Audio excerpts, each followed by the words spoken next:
All right, it looks like our numbers are going up. Our attendees are coming in. So I will get started. Welcome everyone to the Atlanta Consortium College Panels. We're so excited to have you participating in this event. We have some fantastic schools here with us today. My name is Chelsea and I will be your facilitator. Before we get started, a few housekeeping items. Your camera and microphone are off, so the panelists cannot see or hear you. You can use the Q&A button on your screen to type your questions to our presenters at any time. This is just one of many sessions happening, so be sure to check out the schedule on the website. And this presentation is being recorded and will be available at strivescan.com/ATL. And now, without further ado, I'd like to pass it over to our panelists, starting with Alex. Awesome. Thank you, Chelsea. Hi, and good afternoon, you guys. Before I forget, let me go ahead and start sharing my screen so we're prepped and ready to go. So welcome to our first Thursday panel this afternoon. We are going to be covering the holistic review process. So we have an incredible lineup of panelists for you guys to learn from and to connect with today. So we'd like to go ahead and kick it off with some introductions. We're just going to go in alphabetical order here. So Kelly, take it away. Hello, everybody. Thrilled to be here with you today. My name is Kelly Butler, and I am the Director of Admission at Oglethorpe University. I'm really excited to talk more with you and answer your questions. And I will pass it on over to Jade. Hi, all. My name is Jade Delian. I'm an Associate Director of Admission at Agnes Scott College, and I use she, her pronouns. I'll pass it over to Anne. Hi, everyone. Thanks for joining. My name is Ann Knopf. I'm an Assistant Dean of Admission for Emory University. I'm excited to be chatting with you all today, and I'm going to pass it over to Kiara. Hello, my name is Kiara. I am the Associate Director for Enrollment at the Savannah College of Art and Design, specifically the Atlanta campus, and I am going to pass it off over to Amanda. Hi, good afternoon, everyone. My name is Amanda Sale, and I'm the Senior Associate Director of Admissions at the University of Georgia. Thank y'all for committing some time to hearing from us today. We are excited to be with you virtually. Alex, I'll pass it back over to you. Thank you, Amanda. Also, you guys may see Blanca. She is also a UGA rep. She's going to be handling some of the questions in the chat. And my name is Alex LeBlanc, and I am the Director of Recruitment at SCAD. I am based at our Savannah campus, and I will be moderating y'all's panel today. So when we came together to discuss the outline and layout, we knew that time would be precious. These panels go by very quickly. So we wanted to kind of streamline some of the questions that we are hearing from you and your staff. So we're going to cover kind of some of the hot topics, if you will, and then we are going to give you guys the floor to answer any and all questions. We have some incredible panelists here today, and we are at your service. So at this time, we're going to go over some of those heavy hitter topics like applications, test scores, materials, fun things like that, the normal questions, and then we'll dive into more specifics as we have time and we move along with this conversation.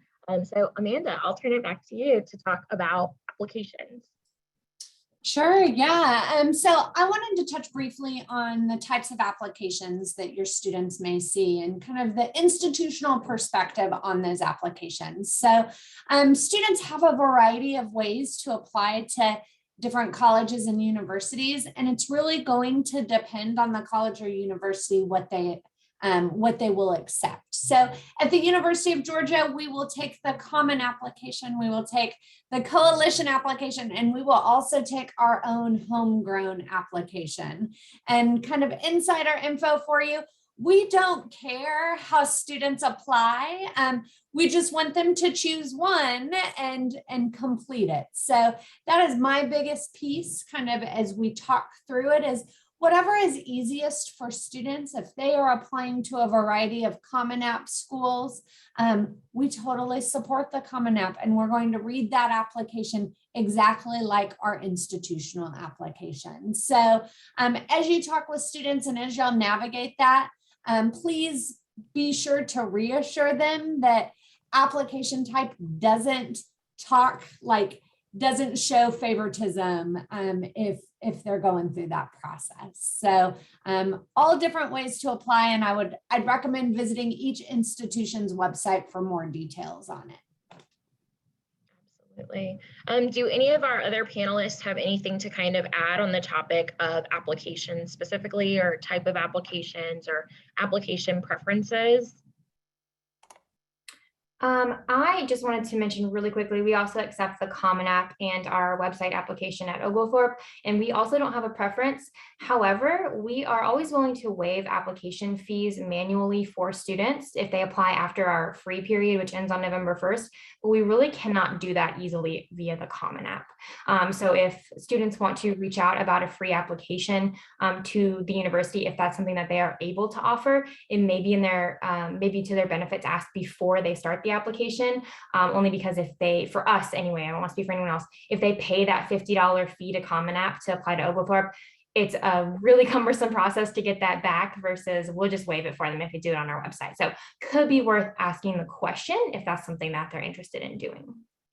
Definitely good to know. And I think that echoes true for the majority of our universities, that we have a little bit more flexibility with applications that we can control that are homegrown for sure. All right, so test scores. Everyone wants to know, everyone has questions and thoughts about this. So Kelly, back to you. Yeah, so I'm just going to talk briefly about test scores, and then I'm going to let everybody answer what their university is doing. So now there's some confusion. Obviously, a ton of schools that you all, counselors all know this, ton of schools went test optional, many for the first time this past year, knowing that test scores or taking the test was very difficult for many of our students. And a lot of schools, as you know, have remained test optional. Whether they are test sensitive or test blind is another matter and could be worth asking the admission representatives at each institution. Oglethorpe specifically, we have remained test optional, and we plan to do so for the next couple of cycles, and then we'll see where we are. In terms of advising students, we know that for a lot of students, they see test optional, and that just creates even more stress and confusion of, well, do I submit if I have those scores? Will I be penalized if I don't? And so, you know, of course, the panelists can answer if they would like how that may impact their application to their university. For us, it will not impact their application whatsoever if they choose not to submit. It won't impact admission or scholarship opportunities. Our highest scholarship option has a GPA or test score requirement, does not have both. So all they have to do is meet one of those. That's a question that the student or counselor, of course, can ask. We are test sensitive. So if the student does submit and indicates on our test score form that they would like us to use those scores, we will. So if they say, don't use my scores, or they don't send scores, we will not use them. But if they indicate they want us to use them, we will. So definitely worth advising the student. My opinion is that they should check the average score range on the school's website. And if they are below that, they should strongly consider not submitting if the school indicates that test scores are not needed. I've definitely seen students penalized for submitting lower than average test scores for us and indicating they want us to use them when they really did not need to do that. So that is something that I would recommend all students do. But I will go ahead and let Kiara share SCAD's current test policy. Thank you. Yes, and similarly, we are also test optional for fall 2022.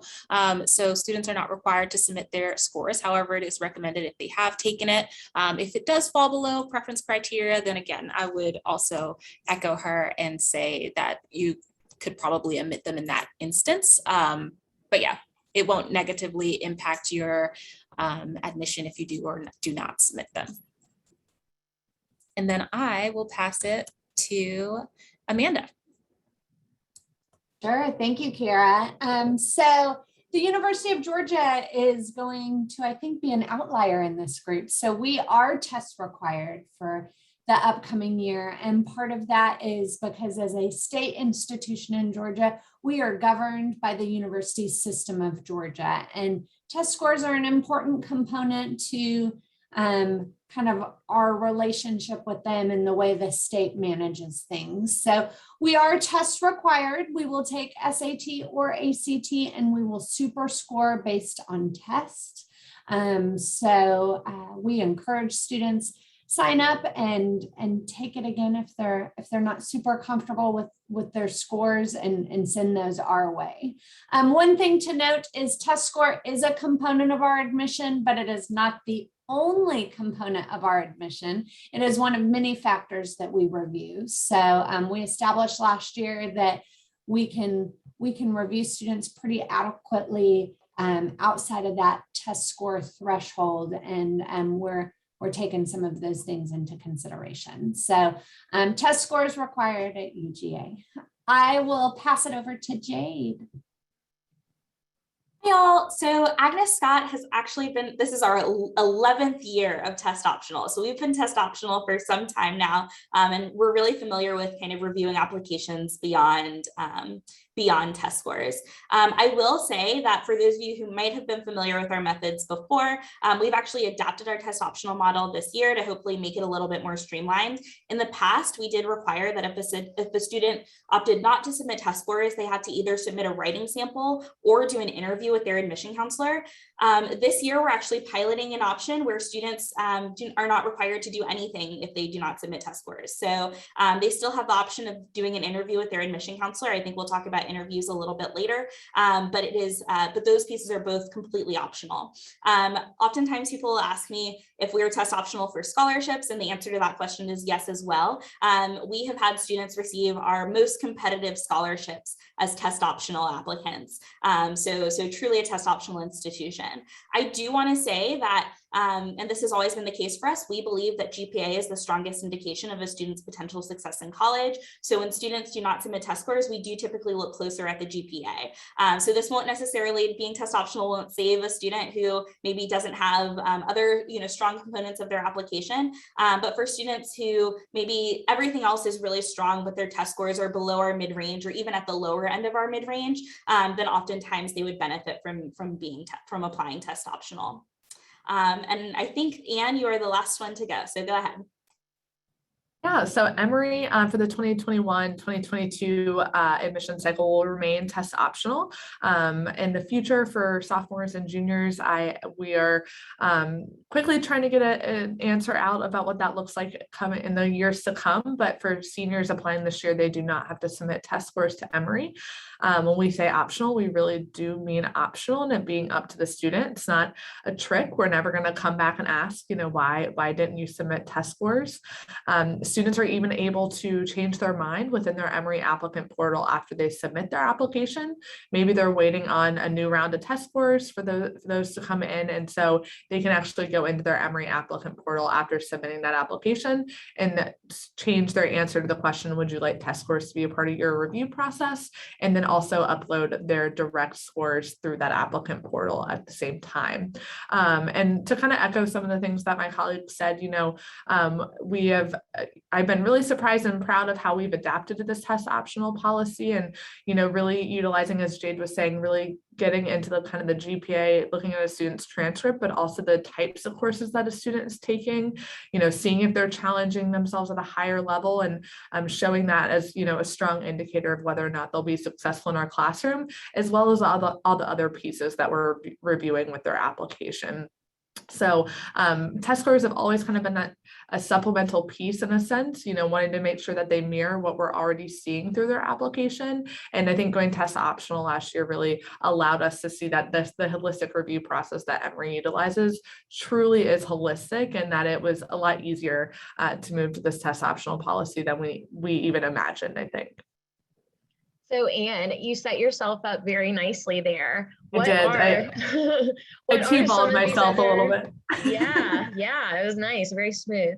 What are some of these other supplemental materials that you discussed? How else are we reviewing our students? Yeah, I think this is really where that holistic review process comes into play, is getting to know a student on a deeper level based, besides just looking at the number factors of GPA and test scores, but seeing, how they think. Are they thinking at a really, highly critical level, and what are they curious about, and seeing that engagement outside of just, again, GPA, test scores, how well they're doing in the classroom and whatnot. So anything from essays of, again, just seeing some of their own writing samples and seeing how they're thinking, but also resumes, beyond, if a student is just that activities page that they're filling out on the Common Application, but also things like recommendation letters, interviews, portfolios. That's a little bit different for every school, but again, getting a little bit more into the nuts and bolts of each student individually, but also, holistic review, I think also allows us to see, what our institutional needs are, what our mission is, and finding students that are really going to align with that ultimate mission and the type of student that we're looking for on each one of our campuses. So just to kind of get a good rundown of all of our different institutions that we have represented here and what are required or are optional for each one of the application processes, I'm kind of going to run through some of the things that we've listed out here and see which schools require certain things. So for all of us, beyond just what the Common App essay is, because I believe all of us mentioned being on the Common App there, who has additional writing samples, essays, short answers, anything like that required for their application? Okay, so it looks like everyone but SCAD on that one. Okay, what about resumes? Does anyone require an additional resume outside of just that activities page on the application? No one. So not required. I'm sure a lot of us some might accept that as kind of that supplemental material. I'm seeing some head nods, but not required of any of our schools. Okay, letters of recommendation. Who requires a counselor recommendation? How about let's start there. Okay, so counselor recommendation looks like Emory, Agnes Scott, and UGA.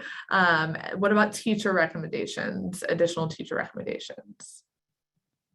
Okay, just Agnes Scott and Emory, interesting. And then what about interviews? Let's say it can be through the admissions process, the admissions office, or alumni interviews, or if you have another way, any type of interview, whether that's within the office or not. Yeah, I'm gonna go with kind of. It's not required, optional for maybe some of our. It looks like for Agnes Scott and Emory, they're optional interviews, but not required of students. And then portfolios. Who requires a portfolio? None of us. I feel like for SCAD, that's probably a misconception that you all might get quite a bit. Yes. For sure. So we just kind of wanted to give a rundown of all the other pieces of that application that are coming in and, what's required and how that's kind of reviewed, and that it looks very similar to a lot of our schools, but also there are nuances that we understand at the same time too. So hopefully that was beneficial to kind of get a quick rundown, and happy to answer any more in-depth question about those requirements or anything like that during the Q&A section. Absolutely. Thank you, Anne. And I actually have a question that I don't want to forget to answer, because I've actually heard this a lot as we're talking about supplemental materials. So, some of these students have been in lockdown for almost 2 years now. And so their resumes, their experience, they may seem a little sparse compared to what we are used to seeing from both sides of the desk. So what advice can we give potential applicants to our institutions on how to promote themselves through their resumes? I would say, and whether or not it's through a resume, I'm not sure. In terms of activities lists and things like that, I don't know if everyone feels this way, but we certainly encourage students to include non-traditional items on that activities list, whether it's taking care of siblings, whether it's a blog that they write, or another hobby that maybe is not an official club that they're a part of. Those things, they may feel silly writing them down, but I don't think in any situation can they hurt the student. In many situations, they may help the student.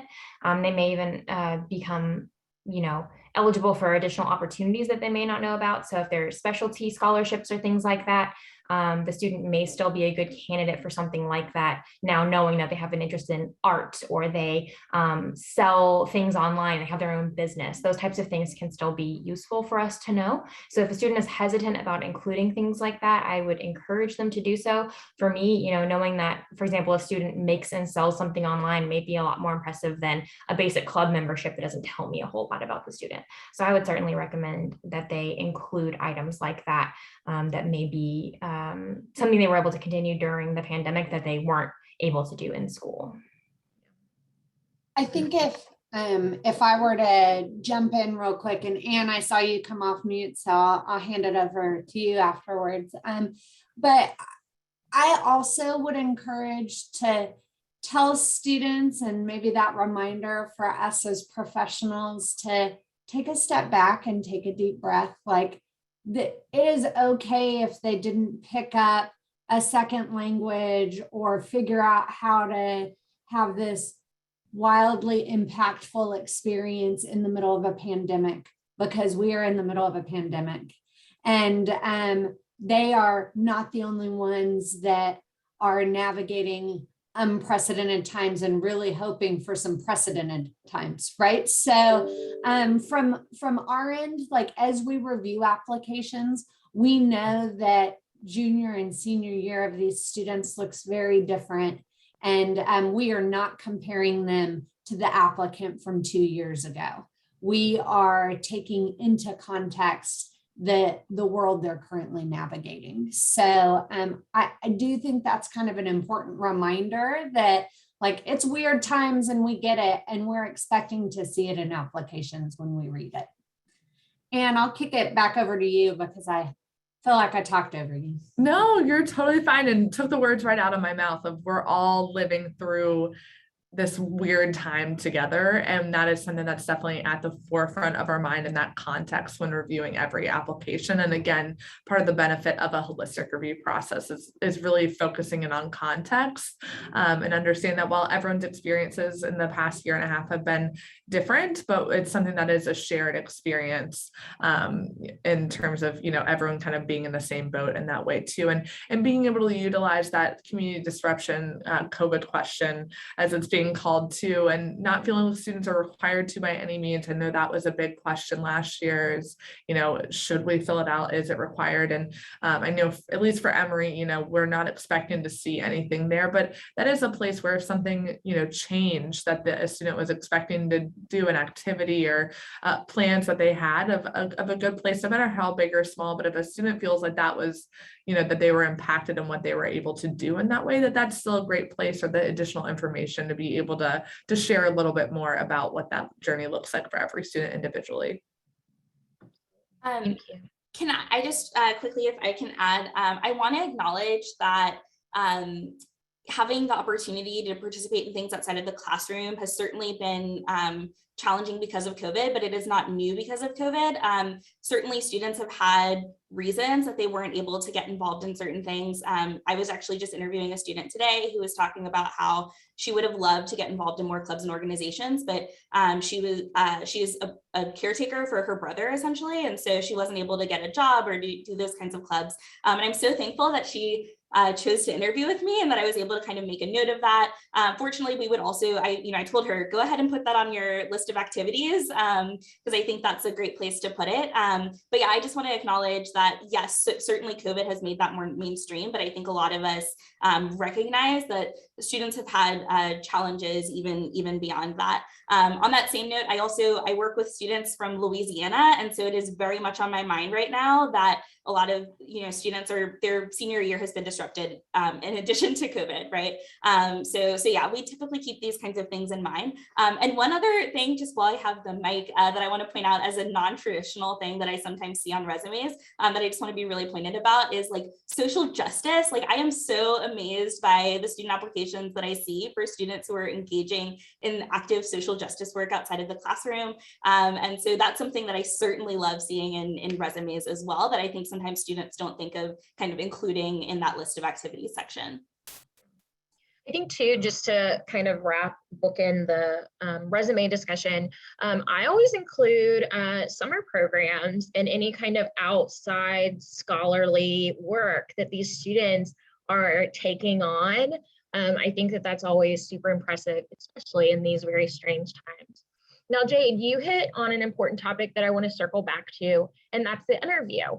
So can you tell us a little bit about how you interview students and how that's changed over the past few years and how that impacts admission decisions?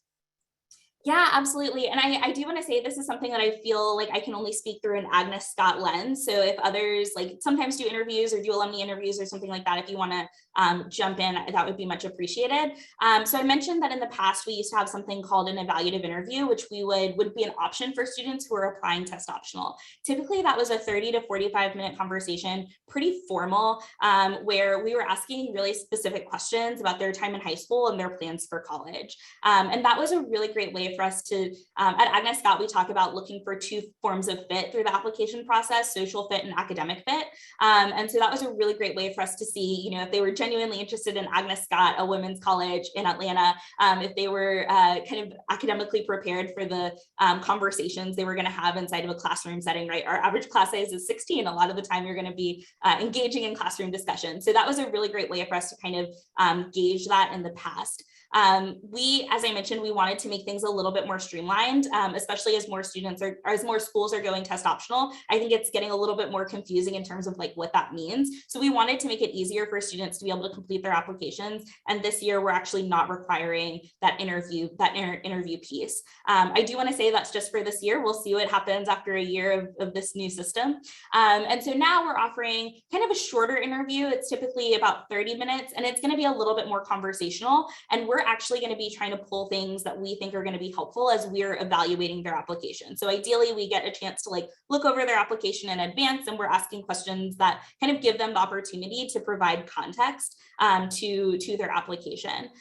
This piece is also truly optional, and it really is a way that we're trying to give students the opportunity to provide more context. And also, if they think that kind of, I know sometimes people are like, I think when they get to know me, like they'll get to know me and that'll help their application. So that gives that student that opportunity. But I like that it's not required anymore, because what was happening before is sometimes students who were extremely shy or like not prepared for interviews or had not had interview experience, which makes sense, they're 17, 18 years old, that they're not required to do that option. So it's just another way that we're kind of giving them opportunity to self-advocate. Awesome. Does anyone want to add a little bit about interviews and what that looks like at your institution? Yeah. Sorry. No, go right ahead. Okay. So at SCAD, interviews are not required. They are optional amongst other materials, but just to kind of echo and refer back to something that you all mentioned earlier, it's just a great opportunity for students to be able to demonstrate their interest. So even if the materials aren't required or requested by the university, like having that opportunity to kind of share your story and maybe address some of the gaps in, activities or whatever, maybe you had some struggles with online learning during the pandemic or anything like that. I think it gives us the opportunity to really get to know more about you as the student and kind of help with the admission process from there. And also it could open opportunities for, scholarship opportunities as well. So I think just always taking advantage of that and really using it as that time to demonstrate why you're interested in the college, why you're, interested in your program of study and things like that. Definitely take advantage of it. Absolutely. And close us out on interviews.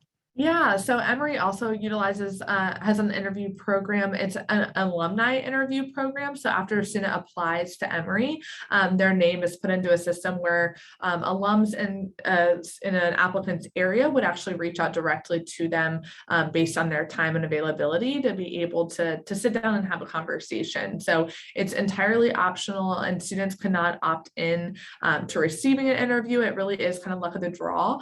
It used to only be in a few states, and now it is in all 50 states and a few different countries. So, but we know because it's based on, where a student lives and having an alum in that area, that it's not available to all students. So it doesn't look poorly upon a student for not having an interview in any means. It's more of a supplemental piece that when we see it, it's kind of like, oh, it's great to kind of have another piece to review of a student's application, another touch point through that process.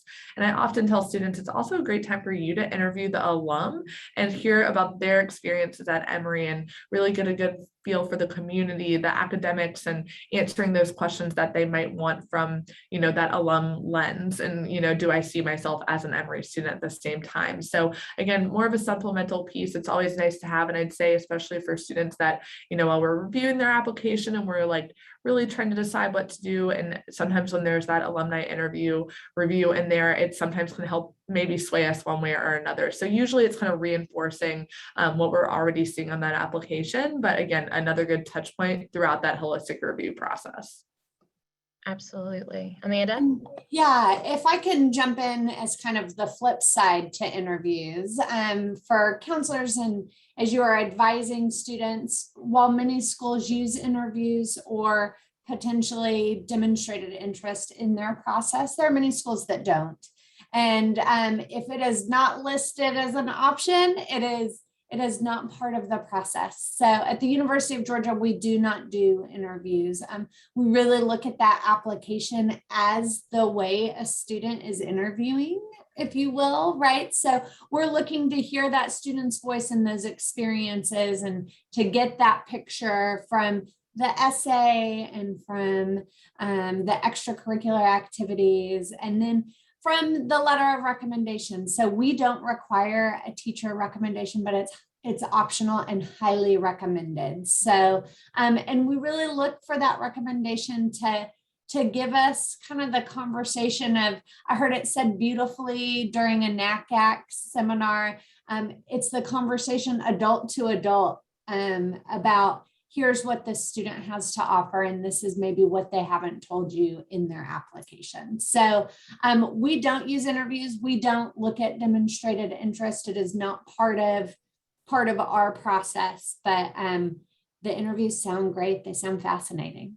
So just know on your end, as you're talking with students, it may not be every institution. Yeah. So Amanda, you brought up a good vocab word, demonstrated interest. And by show of hands, just to protect time, how many of you take demonstrated interest into account with your admission process?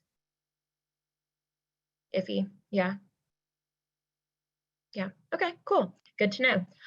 Okay, so I would not be doing my institution justice and all of our incredible artists and designers who we serve. I want to talk really quickly about portfolios. So Kiara, can you run us through the benefit of a portfolio, how we can best help these students, and what counselors need to know, even if they don't have an art or design background? Yeah, so thank you. So portfolios are not required for admission to SCAD, contrary to popular belief, but they are recommended. One, it does allow that student that opportunity to kind of showcase their skill set, show their talents, and show that they're, highly interested in the university, but it also helps to place them with scholarships. So it's definitely recommended. We do offer feedback on portfolios prior to them submitting it. So if you as a counselor have a student who's really hesitant or afraid to submit those portfolios, definitely have them connect with their advisor, because it is definitely something that can assist with their application, whether they submit it prior to being admitted or after. It's definitely a helpful component. Awesome, thank you. All right, so at this time, I know a few questions have come through, but we really want to open up our availability to get any of those questions that you are incredibly hardworking and dedicated counselors that you have for us. So these could be institution specific, these could be very general. You could have that one student in your mind. But we wanted to just give you guys an opportunity to jump into the conversation and to get some of your questions answered. So I did see that Mr. Gary Jones had a question. So if someone submits a strong ACT, can the scores still help earn additional merit scholarships versus just a strong GPA? So I won. So who would like to discuss? Maybe Amanda, do you want to talk about the importance of test scores, how strong test scores impact scholarships versus just a strong GPA? And then we'll move into some who, don't require it as part of their process.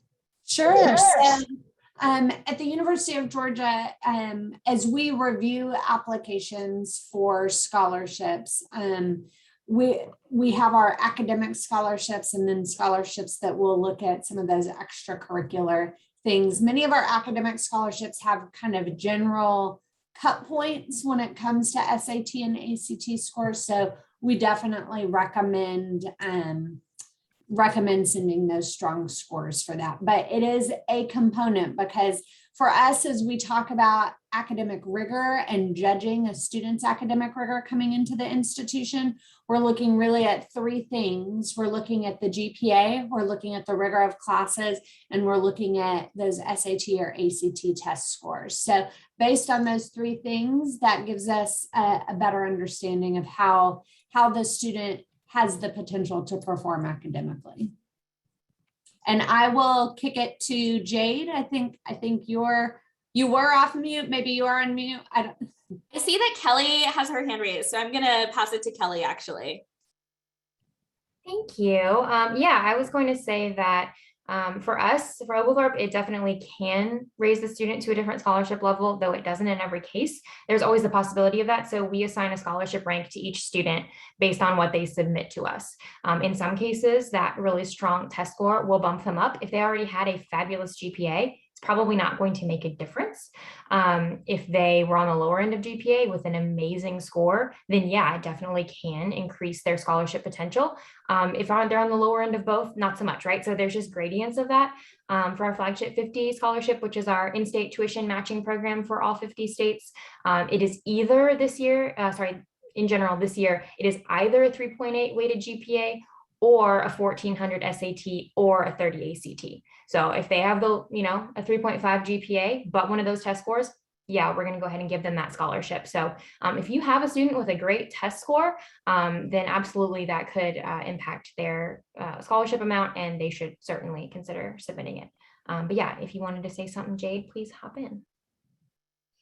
Are you good, Jade? I'm good. I think I have a really similar situation as Oglethorpe, so I'm going to defer my time. Yeah. Nice.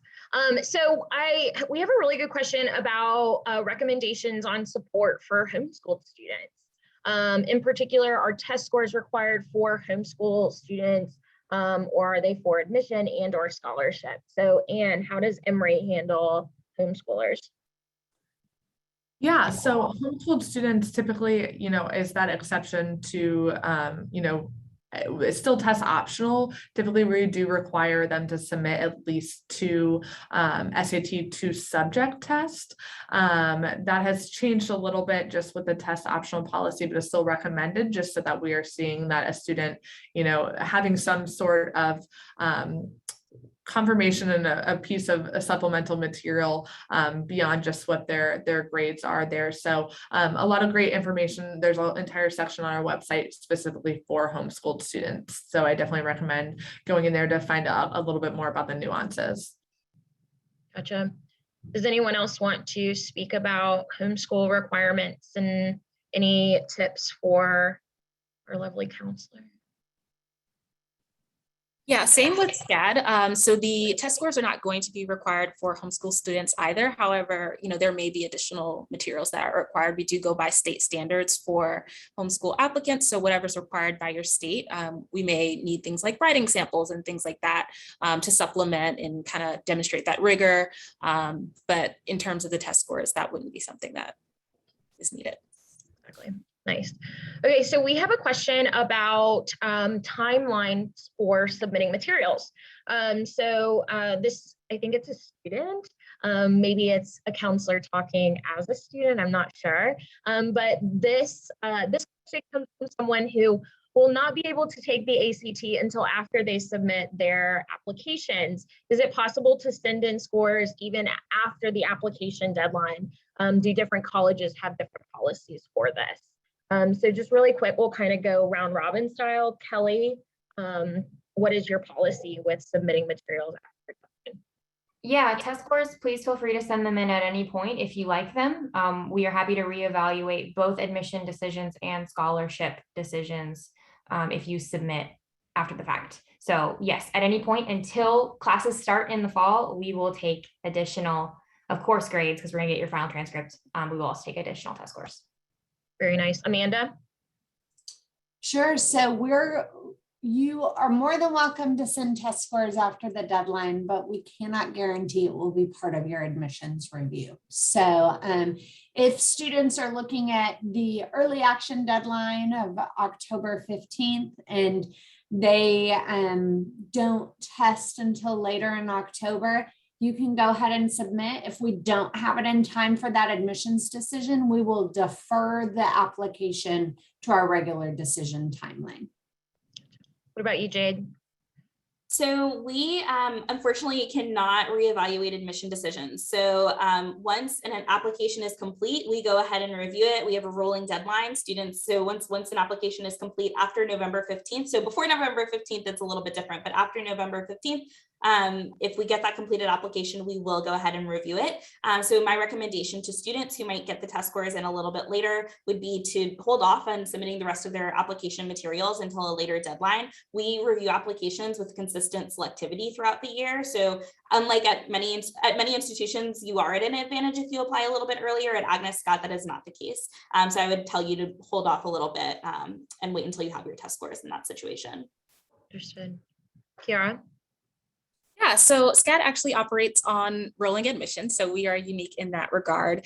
And you can submit your test scores at any point. So if after you've already received your admission decision, you do decide to submit those scores, you 100% can.